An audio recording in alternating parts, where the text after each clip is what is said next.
저희가 오늘 여러분께 드리고 싶은 말씀은 해외로 투자하자, 앞으로 인플레이션을 좀 방어할 수 있는, 인플레이션 시대에 어떻게 투자를 해야 우리가 적정한 수익을 좀 더 창출할 수 있을 거냐라는 주제로 1, 2부로 설명을 드릴 텐데, 제가 1부에 이제 글로벌 인트랜지션이라고 해서 우리가 이제 투자를 하거나 금융시장을 보거나 할 때 역사를 공부를 많이 하라고 하거든요. 근데 정치, 경제, 사회, 문화, 금융까지도 역사적으로 굉장히 반복하는 그런 패턴이 보입니다. 구체적인 어떤 증폭이라든가 기간은 좀 달라질 수 있겠지만 정책을 시장이어서 어떤 정책을 구사해서 최근처럼 경기를 조금 더 옥죄는 이런 사이클이 있다면, 경기가 더 안 좋아졌을 때 완화 정책을 펴고, 불과 10년, 15년 전이죠. 2008년도 금융 위기 있었을 때 양적 완화를 해서 또 경기를 팍팍 살릴 수 있는 정책, 이런 패턴이 거의 10에서 15년 주기로 항상 반복이 되는 거죠. 근데 이번의 패턴은 한 50년 만에 한 번 오는 아주 큰 변혁일 것 같다는 게 저희 생각입니다. 그래서 그런 이 전 세계 패권이라든가 거기에 따른 경제 구조, 또 낮게는 산업 구조나 또 회사의 어떤 리더십, 주식 같은 경우는 주도주가 바뀌지 않습니까? 이런 식으로 어떻게 변하고 있는지를 조금 재미있는 말씀 위주로 여러분께 설명을 드리고, 저는 개인적으로 유튜브라는 건 지식의 혁명이라고 보는데 찍으면 안 나오는 주제가 없어요.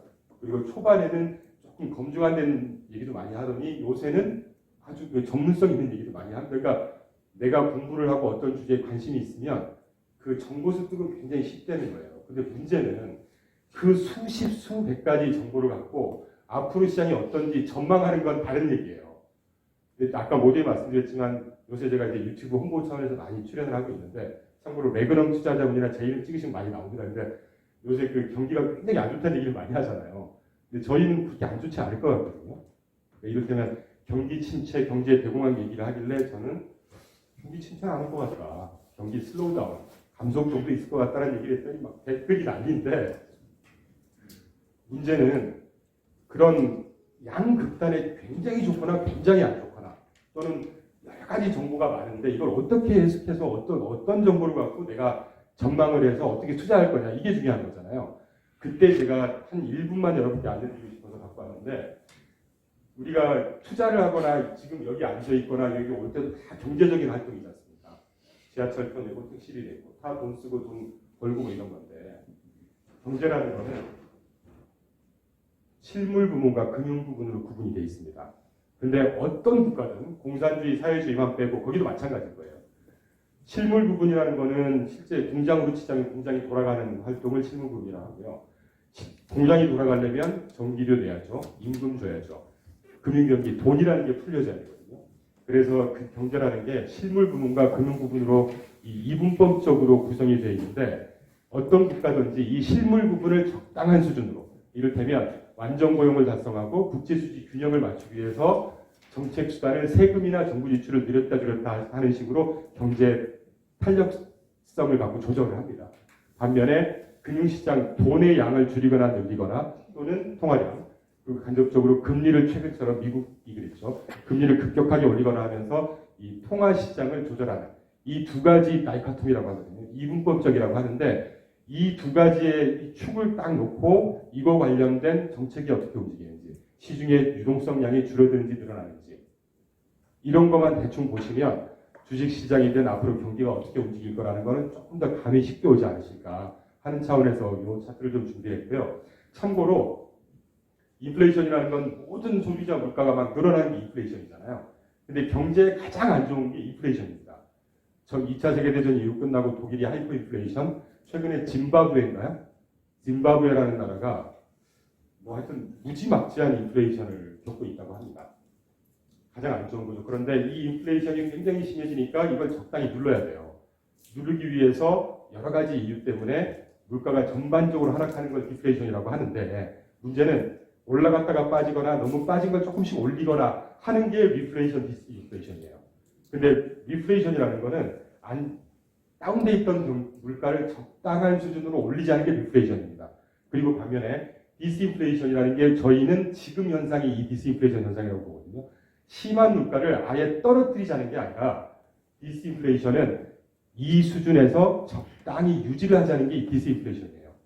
그런데 페드가 지금 올 1월 3월부터죠. 3월부터 자이언트 스텝 75bp 4번 올리고 아마 12월 달에 50bp 정도 올릴 것 같고 뭐 전망을 드리지만 내년 1, 2, 2번 한 25bp 올리고 이제 끝낼 것 같은데 페드가 올해 내내 견지했던 스탠스가 바로 이 디스인플레이션이라고 보고 있습니다.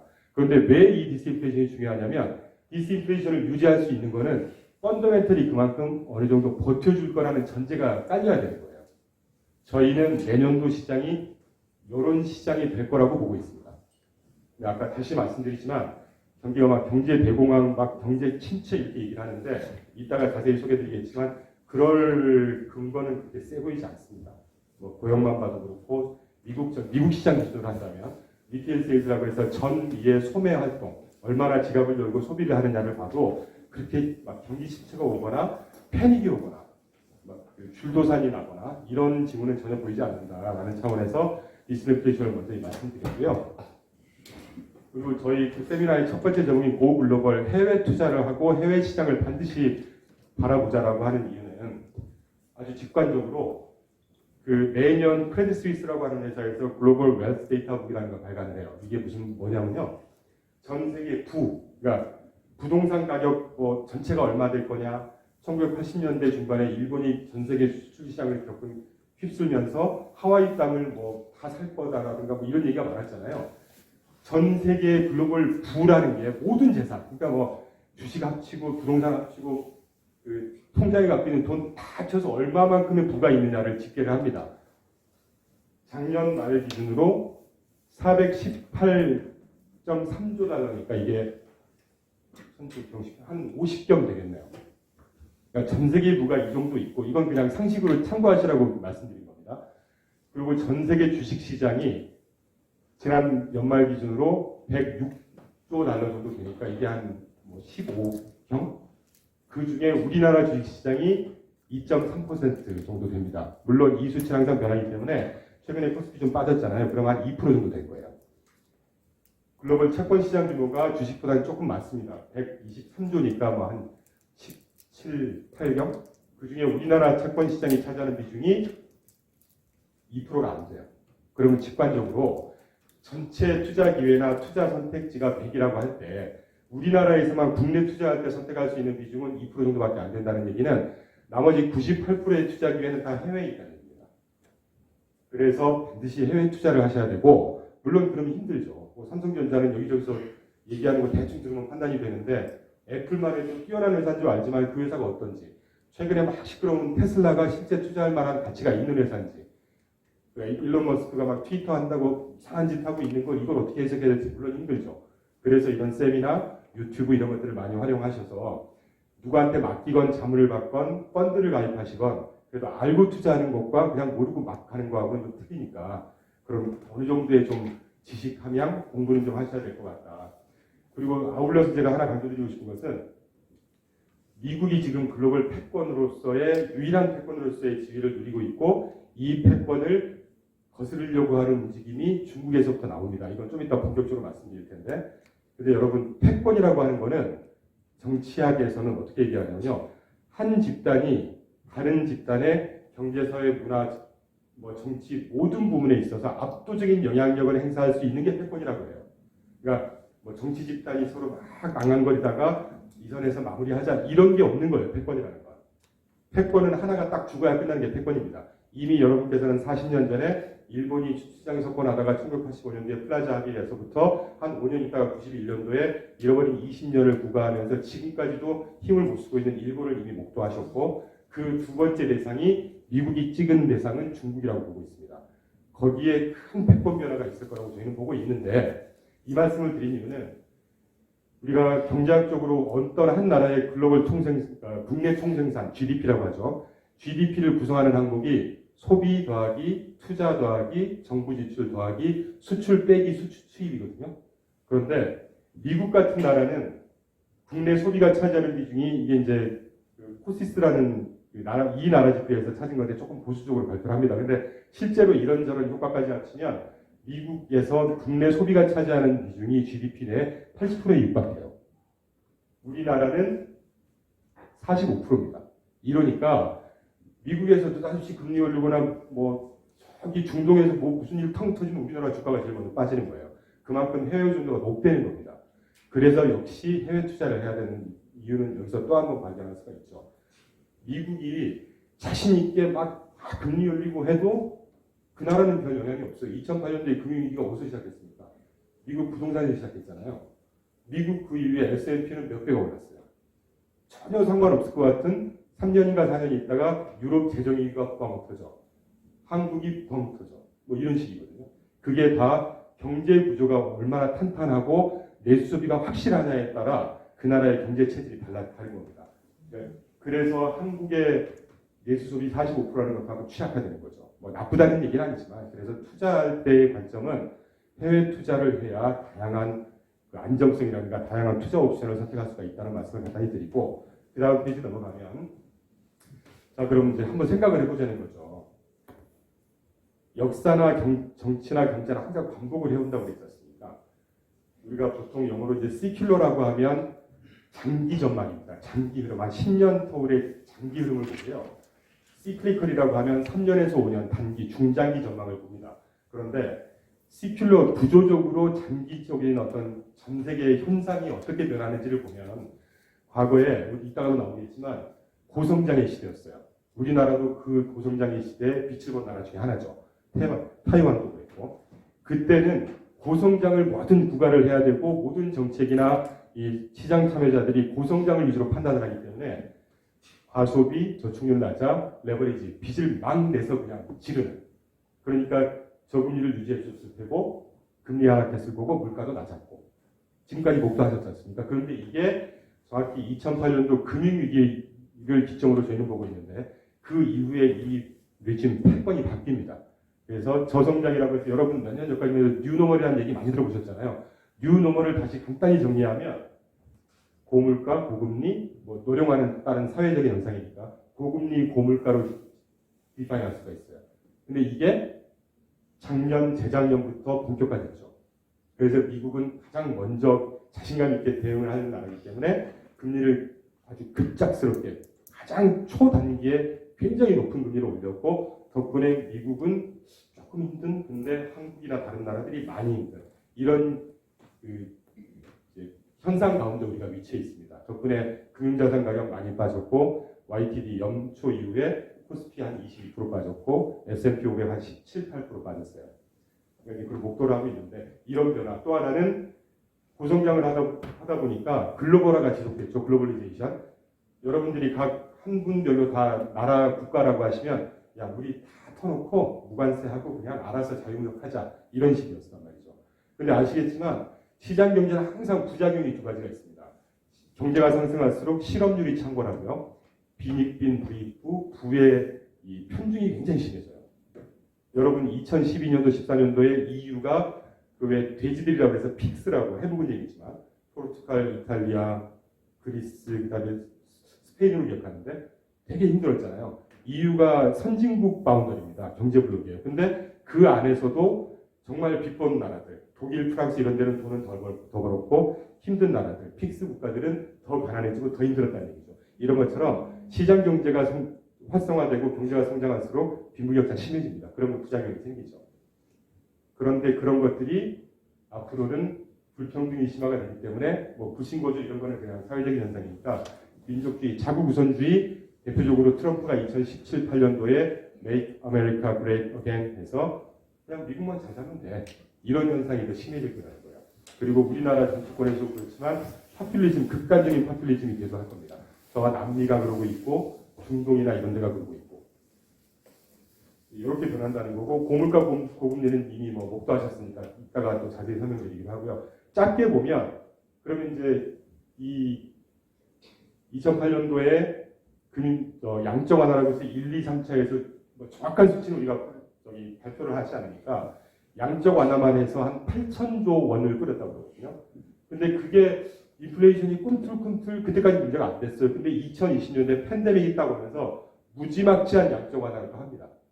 중국이 그랬고 일본이 그랬고 미국이 그랬고 유럽이 다 그랬어요. 그러니까 경제학적으로 보면 올해부터 심해졌던 인플레이션은 올 수밖에 없었던 현상이었어요. 인플레이션의 시대가 올 거라는 거죠. 그러면 어떻게 되겠습니까? 경기는 정체될 거고 이 정책 충돌이라는 게 조금 어려운 얘기인데 아까 말씀드렸던 재정정책과 금융정책이 엇박자가 나는 거예요.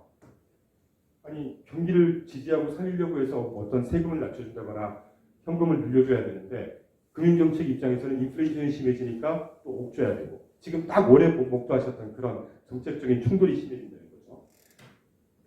앞으로 투자의 성패를 좌우할 수 있는 키워드는 생산성이 될 건데 인플레이션이 심해지면요. 그 기업들이 이런 걸 만드는 생산 비용 자체가 늘어나기 때문에 가격이 높아집니다. 근데 높아지면서 기업들의 마진은 또 줄어들어요. 비용이 그만큼 올라갔고 가격을 올린다고 해서 시장에서 그만큼 수용할 수 있는 건 차이가 있기 때문에 마진율이 낮아집니다. 그래서 생산성이 하락하게 되고 변동성 시장 경제나 거시 경제 또는 자본시장 변동성은 극심해진다는 건 이미 목도하셨기 때문에 뭐 부채 증가는 당연한 거고요. 근데 제가 아까 처음 앞으로의 투자 키워드는 생산성이라고 말씀드렸는데 두 번째가 부채가 될 겁니다. 아마. 그래서 이렇게 심해질 때는 빚 내지 마라, 빚 없애야 된다 이런 얘기 하잖아요. 국가별로도 부채 수준이 얼마나 빠르게 증가하는지 그 컨트롤 가능한 수준인지는 굉장히 갈립니다. 이따 차트로 한번 참고해 보시면 될 것 같아요. 그래서 이게 앞으로는 그러면 이런 현상을 타개하기 위해서 각 국가나 기업이나 산업이 어떤 노력을 할 거고 어떻게 변화할 거냐라고 볼 때 이 패권이라는 건 꼭 국가 간의 경쟁만 패권이 아니거든요. 가정 내에서 남편과 아내 패권도 패권이고 기업 내에서 삼성전자가 뭐 하이닉스 반도체를 꺾으려고 하는 것도 패권이고 TSMC를 꺾으려고 하는 것도 패권이고 이런 패권 경쟁이 가속화될 거고 아까 말씀드린 대로 퍼블리즘 돼도 될 거고 탈글로벌하고 말씀을 제가 아까 안 드렸는데 다 터놓고 하다 보니까 부작용이 생겨 또는 이해관계나 패권 경쟁에 따라서 최근에 미국이 중국을 글로벌 공급망에서 빼려고 하는 이런 일환으로 글로벌 공급망이 균열이 될 겁니다. 그래서 용어는 보통 우리가 글로벌리제이션이라고 했는데 처음에 온쇼어링이라고 막 신문에서 나왔던 거 기억하시죠? 온쇼어링이라는 거는 내가 미국인데 값싼 노동력, 값싼 생산시설 지역을 찾아서 중국이나 베트남 이런 데로 공장을 막 내보냈었던 거거든요. 근데 그게 이제 자국 우선주의나 민족주의가 심해지면서 메가 아메리카 매력이 해서 우리나라로 다시 들어와. 그래서 내가 세금 지원해줄게. 그냥 좀 쉽게 표현하면 깡패처럼 하는 거죠. 그래서 리저널라이제이션이 심해질 거다. 이 리저널라이제이션은 온쇼어링에서 이제 프렌쇼어링이 될 거고 그 말은 그렇다고 나 혼자 다 할 수 없거든요. 이 비용 자체가 워낙 크게 스케일업, 레벨업이 되기 때문에 그래서 그냥 우방끼리 우리 친한 애들끼리 지금 미국이 하고 있는 게 그거지 않습니까? 중국이 또 거기에 대항해서 어제 뉴스 보니까 사우디하고 또 서로 뭐 무슨 협약도 맺었고 그래서 개인적으로 사우디아는 좀 힘들어지지 않을까. 물론 투자 대상은 아니지만 이런 식으로 변해간다는 거죠. 그래서 변동성이 굉장히 확대가 될 겁니다. 이미 2022년도 올해 안에 자본시장으로 보자면 굉장히 심해졌죠. 내년에도 비슷할 거예요. 문제는 심해진 변동성이 트렌드 다운할 거냐, 트렌드 업할 거냐는 이제 우리의 영역이기 때문에 오늘 두 번째에서 저희가 그런 말씀을 좀 드릴 거고요. 그리고 그렇다고 다 안 좋은 얘기인데 꼭 기회가 전혀 없을 거냐? 모두에 말씀드린 대로 유튜브 같은 거 보면 막 그냥 심지어 경제 대공황을 전망을 하시는 분도 있고 막 폭락장이 올 거고 뭐 지금처럼 지금 시장에 현금 준비 안 하시는 뭐 20년 동안 뭐 하실 거다 이렇게 막 너무 익스트림하게 하시는데 아까 생산성 말씀 제가 드렸잖아요. 이따가 설명드리겠지만 혁신, 이노베이션이라 그래서 저희도 포트폴리오 제목을 이노베이션이라고 찍었는데요. 이 혁신 활동이라는 게 무시 못하는 투자 대안 또는 새로운 경제나 종목을 끌어가는 리더십을 형성하게 될 겁니다. 그래서 결국은 기업들이 생산성을 다시 개선시키는 노력을 하겠죠. 할 수밖에 없겠죠. 기업이라는 게 손실 보고 계속 기업 활동을 하는 기업은 없는 거잖아요. 어쨌든 정책적으로든 자연 발생적으로든 그런 현상을 목도하게 될 거고 바로 그런 부분에 투자 기회가 있을 거다라는 게 저희의 큰 생각입니다.